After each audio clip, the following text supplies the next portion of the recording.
Report Professor Masom Nira Secretary NGO Coordination Committee Central OMA Secretary Nibok Netri Kangai Tha Anga Thusoi Kulang Matsuana Chairman NGO Coordination Committee Le Central OMA President Nibok Netri Kangai Thalenga Lom Thusoi na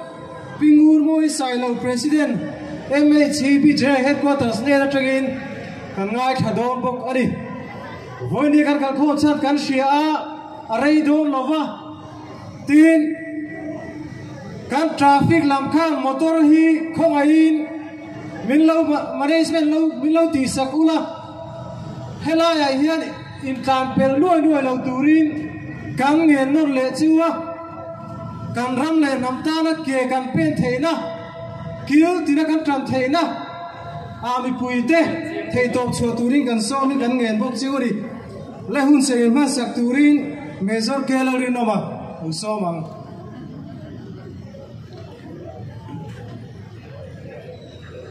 ole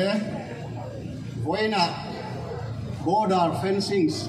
dulawa local khomle zalenso ka in kalpozel dua local khom be pui zong zong telal pan mal som cheu ro se Patian thu chiari lo ngai kha ang din lalpa thu chu zakaria ne na alo thenga sipai ho te lalpa chuan hati hian asoi ani ro relna dik takin ti thu ula mitinin an u nau te chunga za ngai na le khongai na chua Bible chang dang tang kan sia lenge rom khomi ten hena le khathon tangin ve thungin Unau tu mangai na ponga chuan mangai takin in lai na ton theu ro choi moi konga chuan in du sak ton theu ro lal para thu kan savai tan mal ni som sang ro se ola he kan phia tangin sarkar lai pui chuan ram him na turanga ngain ram ri hung tumin Saktakin ma alamet ni na langa state hen khatan te chuan alo tul viau po anima na nima sela keni India mar chaka cheng abi takin Mizoram ni na tuna po yan tam takan unau te an la chenga heng dei kan unau ten liat ha khat kan nia chul khat kwal tong thumun tong in khatang vek kan ni Chua vang chuan hetiang thial sarkar in malal na hi poi kan em ani ram khata khoma in sui khom ngang lelem emin mi puite zona thak te kan oma chuti lai me ka kanunau te ne na in dai dan na bang ui hung nan mai tura thoma dom ta hi apoi kan ditak me va chu wang chon voina hian Mizoram mi pui te chuan pui kan din kan du lo tak me va abi takin voina po hian Mizoram NGO Coordination Committee chuan du na alo lan tir mek ani hi gein dai dan na bang pui hong san hi adu lo tu te ke ni la ya lo pung khom NGO Coordination ringot hi ani lawa Tuna kan Mizoram sarkar ngei po hian tha atilawin adu lawa den kan Mizoram Iowa dingme Rajya Sabha MP point nasatakin ado dal me kani tudi lai chuan ke di ho hi in kha dula doi o chua doi o chua mai thei kan ni lo ani chu wang chuan voina hian kan chi puite kan nam puite kan unau te ne na in kalpo se hi kan tan athaberin kan thia a Josepha thin lungang puin mizo na thak te yan rero thin lung kan pu zel to athol he mai mun tin ram tina in mangai zelang u in po da tha hi kan mamwa chume wang chuan he dai dan na bang pui hi omlo sela hi kan du dan per ani chu wang chuan voina hian zona thak mun tinom te voila lo pung khom te yan kan mangai chu ani chu wang chuan in bo thon taka ho zel hi kan dua kan thalel tak meu ani theini se chuan ram khata mun khata khom muni kan halale ema chumi chu tiang tak chu kan nia tuna hian kan du lo da le kan du na thil jok te hi sarkar lai pui po hian min han thia thiam pui se kan valom don tak em chu wang chuan voina hian zona thak zong te ta na ham thada tu ria ngain he huni kan lo mang ani chu wang chuan kan sarkar lai pui po hian min thia thiam pui se la khilai bang pui khi hang hung lo tham se la khilai lui pui a ringot po hian lui tung le che vela i zum ta ringot po hian tua na men lo a theng don chu mai chu ni lo wa kanin zom chu cha alo ni tu hi kan ngai ngam lo ani chu wang chuan central sarkar hin khongai takin voinan unau te kanin mangai ni ti min thiat pui sela in zom zel kan do ni ti min thiat pui sela kan du na te kan be se na te hi min ti ho thin sak turin kan ngen tak meu ani in zava in lalpan ma som che ro se trong trai na lo mangai lalpa lelevan siam tu kan pathia deng kim ti thei voina yan mizoram ko chaklama ram ri hung tum na central sarkar jangalom ta chu zona tha bi pui zong tan chuan in then na tur ani don ani ti kan fiat hian kan lunga che em mai poi kan ti a chume wang chonal pa voina yan ti ang mala na lo meki bo thing lo sela thol ni le sela duna kanom dat pangayang ringen salen takin unaw ti chu lain to ton ringi lati kan du ani nima sela kay ni chak na mai hian atin lo wangin lalpa voina nang ma belin nangao ngai changin nang ma tan puina be se ni pui te po kan lo pung kho ma lalpa khongai tain kan du na te min fiat sakla kanin mai na ton na te kanin mai zel na tu te lalpa nangin min fiat sakin min thun nge sak deu kan duwa chu mi tan chun lalpa heng har sanalian tak mai lo me te kuta kan plana lalpa nin romin real sakang che khoi takin lalpa heng ta na mal tu sul su tu zong te fiadele fin na in thuam la din kan sarkar lai pui nge poin heng kan du lo na te kan du dan zo kong te hi min lo sia thiam pui turin an ne na po thin lung thar ngai tua non theina lalpa ni min lo siam sak tur zein chung zong chi Isua Krista min kan di la che amen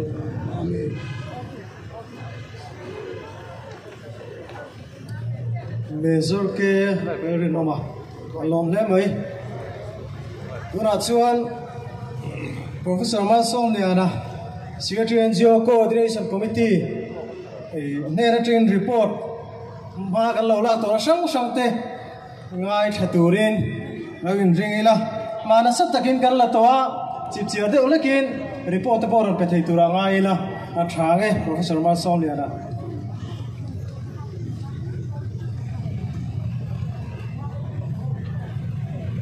voina free movement regime li du lo na le border fencing du lo na un kho marong kal zong te in the vain NGO coordination committee mingin chibai kan buk chewa inon kalawangin long thu kan soibok ani NGO coordination committee chuan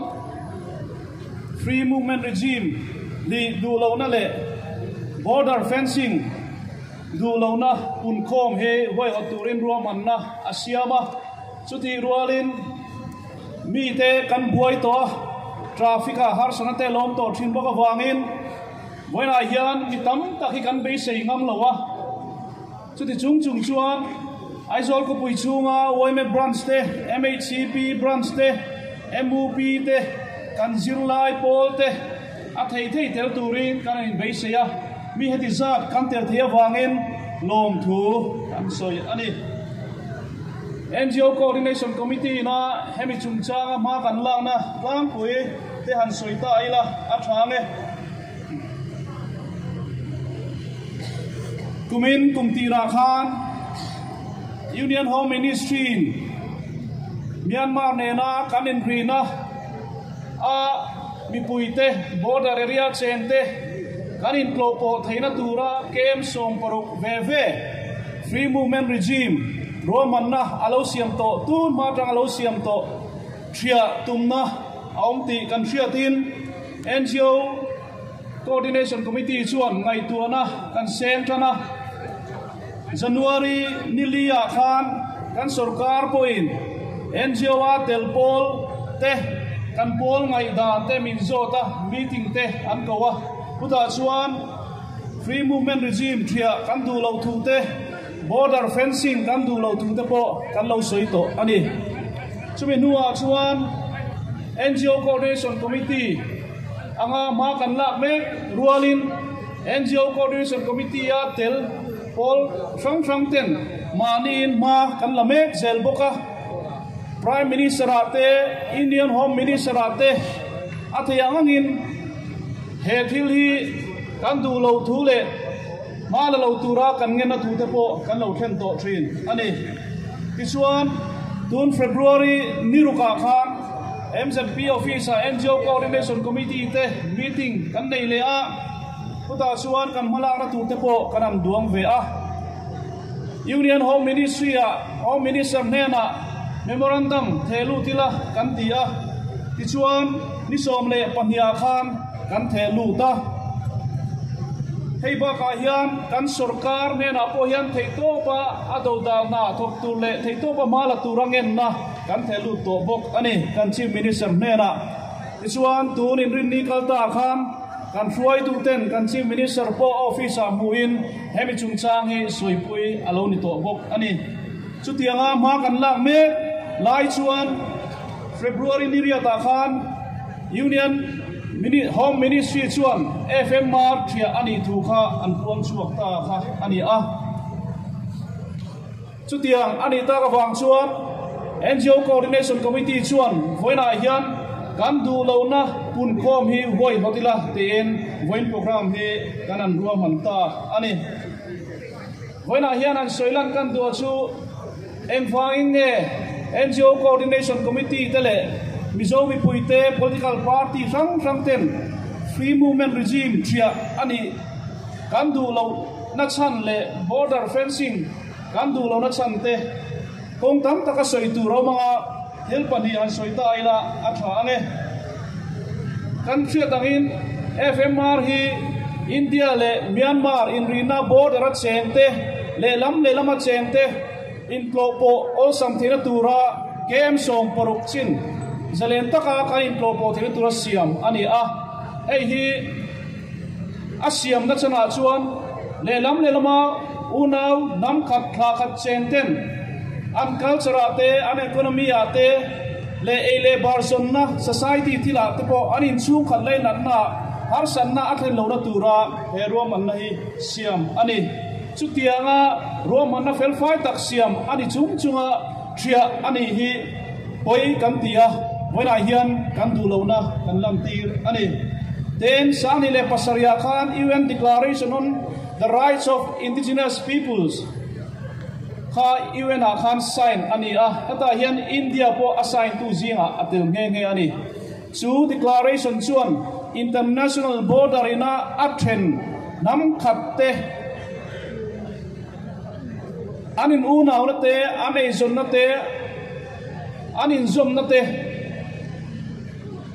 hum hala som nung zel dei tura digna apek ani boka chumidan kala he border fencing hi ti tum ani hi NGO Coordination Committee chuan tha kan tilowa kan do dal bok ani ten border fencing ani hian kan ram lama na sa takin kan chan dom ti hi alang reng maya ram ria cheng te poin kan ei zom na kan lui te kan ram te kan lo nei te kan chan don ni na langa ei hi chiang taka na chu Indo Bangladesh border fencing a po alang chiang e me mani Indo Bangladesh border fencing a hian Mizoram nam khua som ni hi pon nama hung nan an ni a kan chana ten khosom le panga chu a kholai ni taka ram rin a then dar bok ani ti kan ria a chungba ka chuan kan lui te te po man theilowin kan chan bok ani chu tiang te chu ani kan lo wangin NGO Coordination Committee chuan he border fencing le FMR thia li kan du lo tu hi kan puang chuak ani chung te chu atlam pui kan report thei chu ni sela lo me Professor Walsom Liana Secretary NGO Coordination Committee kan lo me kim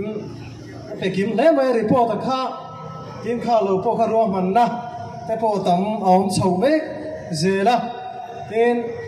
ra tha te po hi voida kan pung ko te boina chua tu ra kan han nga ya tin mala ze da to sarkar ang te mi zo mi pui zong zong te kan tang rolling kan sia kan lom le ko kan ni tu na chuan tu soi turin pular ma chuana Chairman NGO Coordination Committee Central Weme President ni bok in thasung lo tu le bun ren mi alawa ama chau tu soi tu ni wangin tu soi turin lo so mang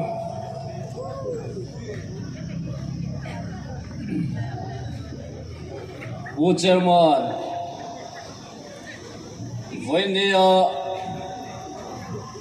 NGO Coordination Committee Duaya Bol sang ayo Lele Arem chanda nga border fencing le FMR dulo nalan tir na lo tel zong zong te chibai kan bu masa chewa ama sabera kan soi du choi hi ni Ram Nation hi Hovel International Dana po hian Aram ria nilovin achunga cheng mi puite a hian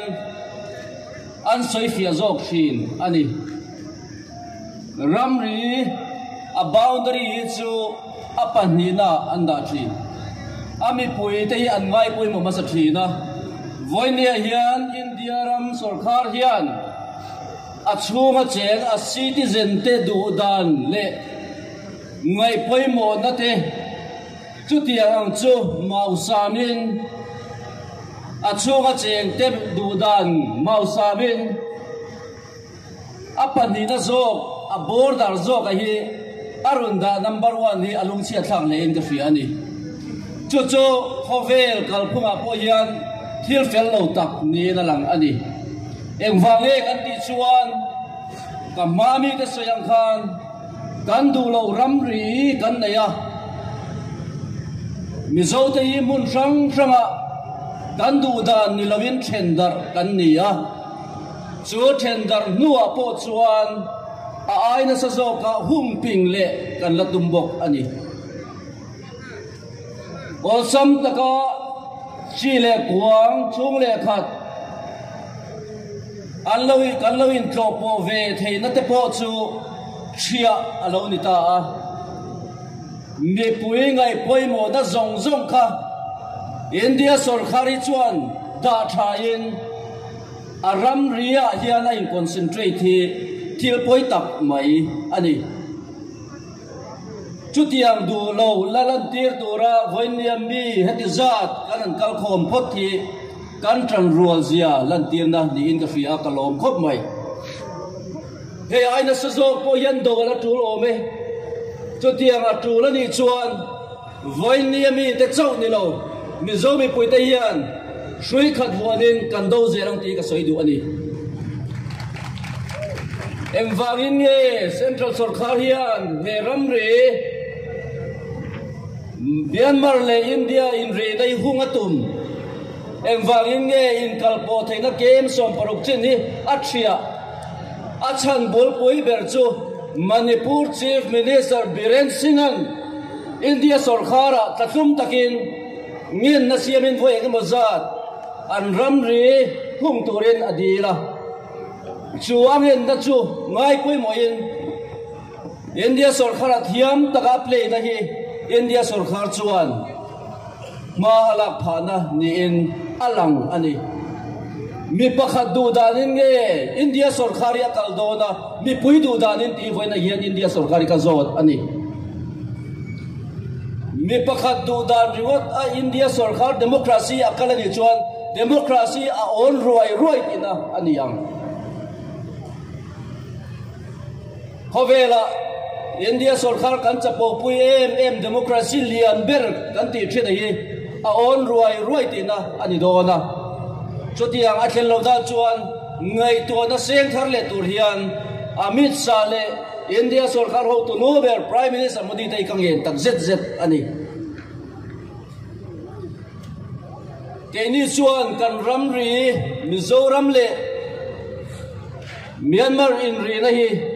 hung kan rem ti ve ngai don lova in kalpo theina olsam tak FMR thia allo ti po hi rem kan ti thei ngai don lova achan chu chung kwa ule naw in to po ren thei tur in ti sen zom khat kan ni miau wang ani East Germany le West Germany allo in daidan po khan daidan na bang tu lai khovela chu an thiat ta job ani kha tu lai khovel mil lo ta ka daidan na bang siam tum le da hi a khovel tu lai kal phung lo tak zet ti ka soi le du bo ani Manipur chu an ram ri chi da chuan allo ti ani point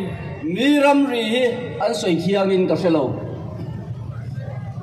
Mizoram le Nagaland chuan kan du hau lo ti voi eng mozat kan puang chuak to andu china adu te tan chuan hung mai ro se adu lo te a hian norlui rem chang lovin ka ria norlui the hian mizomi puite kan om lowang ti ka soidu ani an tumbul pui bernialang an chuan lam siama chu border fencing ti an tum chan le FMR thria anti chan antum bol pui ber zia ka anda chuan drugstore rok te dandante armed rebellion silai keng helpol te dandante ten chutiang baka silai le amu chi sang smuggling ti top nante chutiang chu ti top thenan border fencing le FMR hi thria allo tum ani Hey hi kasoi du ani border fencing concrete in ani mo engti zong point hung sela heng ti top antum armed rebellion ani mo drugs trafficking ani mo heng hi border fencing hian a hum zo tak chuang lo ani Manipur tuna po Manipur ai ke kilometer sombel chu hung to den khau takin duty te po anin siam Mizoram ai ma yan Manipur a chon drugs te po chu alut tam po ni thei ome a chung lama cheng a Manipur chung a cheng enge mozatin atol ruk na khan an tel ve thlat te po ani ma na chu tiang ani chung chuan eng ang po hian hung po ni ma sela heng an bei sei anga hi an ti top tak chuang don lo ti chu a chiang reng ani Bangladesh border at hung to chunga chuan chakma te allo lu lo phaim le chakma tam takhi allo lu reng thon lomi border fencing khan aveng tak lo lomi infiltration hi tu tiang zelin Pakistan border apo thirlen nen an hung khe thu an lomi terrorist tam takhi anun lu rega sipai in asang telin tuani tuman ven chungpon an veng ne lo ne lomi a chunga cheng mi hring te ril ru in ti na saka katia anga malak na om phot chuan heng ang physical fencing ti te chuan adang tak don lo ani ti hit ka soidu ani helam panga ule naw tam tak kanoma kilama ule naw tam tak kanoma eng ang po yan dai dan na bangi hung sang ma sela kanin repop thei renganga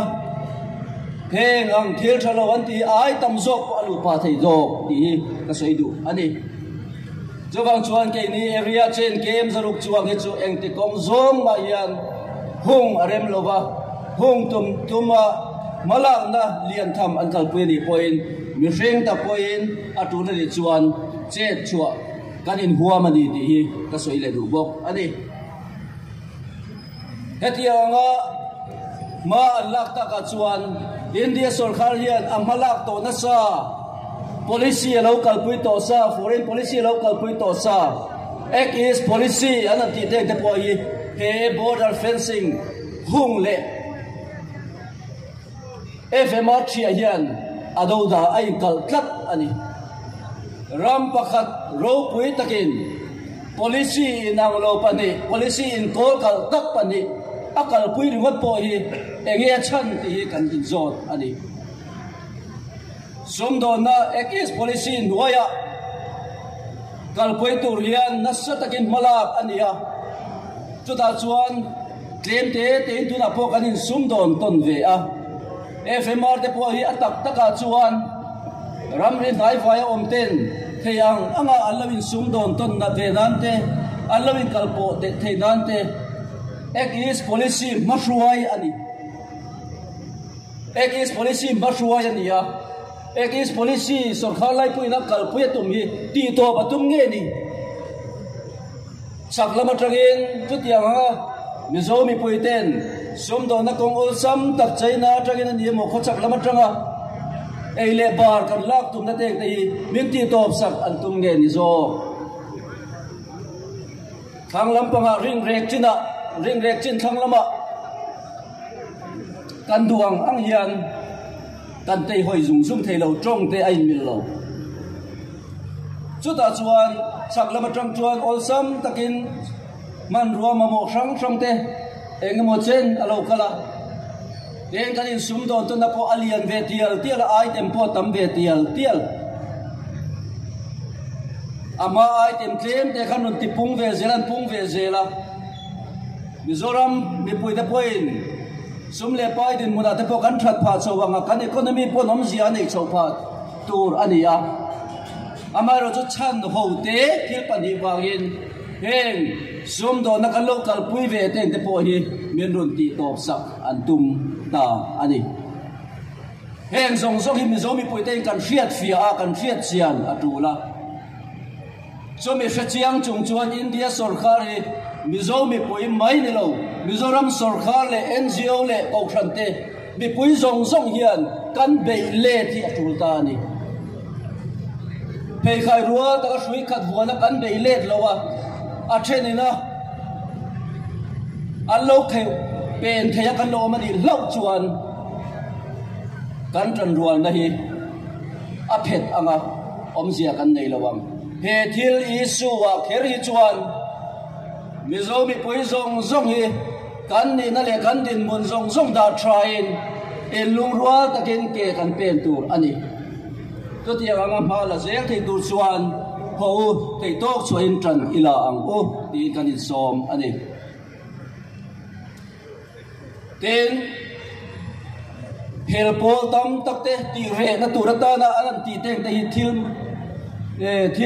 fam kim lo tak ni in ka suya Manipura chuan helpol te po chun lo tam bia o me sarkar lai pui point helpol tam tak te ne agreement te lo sign po ani Mizoram chuan helpol chu tianga soi tur kan nei ve lo kan ram ri helpol te wanga hum ngai na kan nei ve lo ani chu wang chuan ke nia chuan thil rem chang lo tak bar loi bin tu mani point thei tok chuan voin ya mi kal kho mi pui tele mi zo mi pui zong te hian a tu la ni chuan kan do zeram ti hi ka soi le du bo ani to bera chuan hi ka soi du mi zo te hi kan claim em a har sana tam takin min nek vela Mizoram chunga hian kan Jerusalem tin kanule nau tam takten runral tlan boka chutianga nule pa chanchanga ke lo pen zel thi tur hian ke ma ni lampang hi kanin buat sei zel po hi atula sarkar lai puin chuan lama amban ber drugs ani emo heng konga te po hian ke ne Mizoram chunga chuan hetiang drugs tol ru dai om lo ni ti thei tur khopian chak lama ka tu nau te le helami te kan tran ru le ro chu angai ta thum ani ko tur khan om lo hi angai ani witness tur ko tur khan om lo the na tur hian chak lama tang po hian drugs alo lu lo wa smuggling thil thalo tam tak poi alo lu lo wa cho tiang lo ti lut pal kan om ani poi kan in sum ri poi atul ome eng po ni sela सरकार लाई पोई acting M माला जेलदोन इन थनवाइन M P थनवाइन माला जेलदोन एम कंट्रेलो वोइन निया कन माला दai abul tran na tak tak ania he ai na sa jok po yan chet ala tul theya chu tianga chet atul huna po chuan nang le ke mi zo mi pui te hian kan tha thiang lova shui khat wanin ke I pen zel abu kalome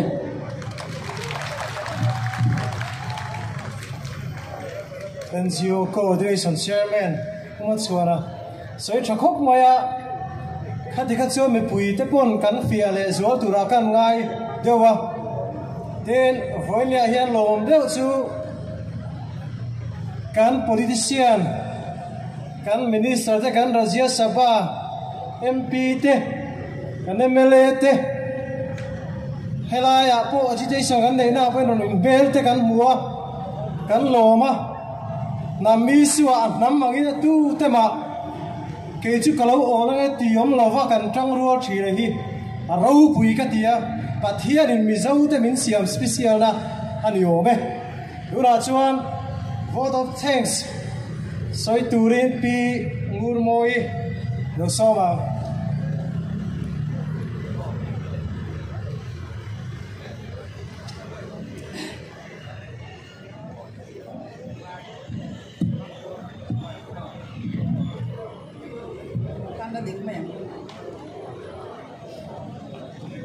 Voina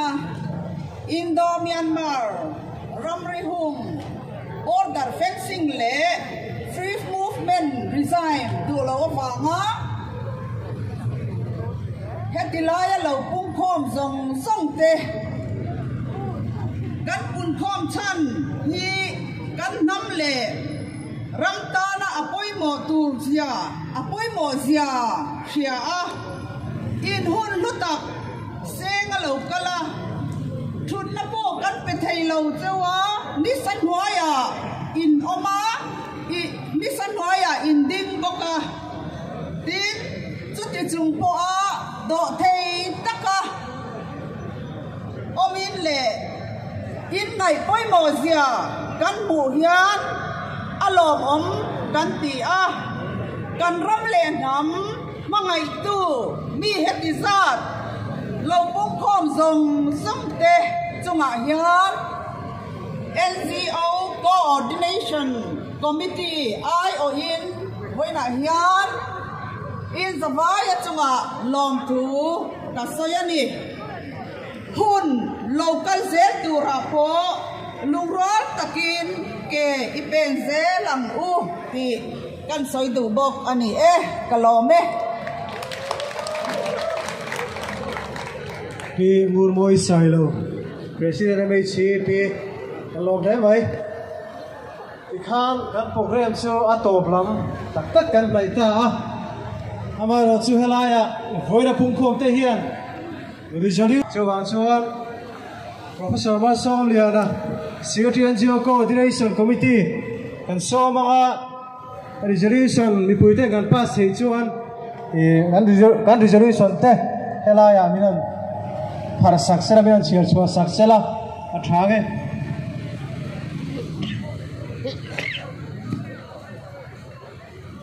không ai in kan zafain iloding angu resolution panhi kanan siama hi kanan chiar chuak anga chuan kan pom thei chuan ban kan pharanga ken chuan donia pakhan na chuan voin ni somni pakhat thani sang ni somni palia NGO Coordination Committee huai hota mi pui pung khom chuan India Sarkarin FMR Alip le Indo Myanmar Ramri Hung atum hi tha kan tilova kan du lo tak zet ani panhina chuan Free Movement Regime FMR ti tharle ani theina turle border fencing ti tumhi thul ani theina na NGO Coordination Committee malang na hi kan thro klat ani khongain kan pom theni chuan kan zawain banin parteang kan lome Ola Central YMA Secretary NGO Coordination Committee Secretary ni bok alo me le voina local khomte voina in hun lutak sengin kan namtan kan ramtan ke kan pera kan lom le moya kan kalezel la tura tunai na sazo ka support kan ngai ni pom NGO Coordination Committee te min support ta turin kan sovin kan ke tabe bo chuni in zawai chuwa kan lome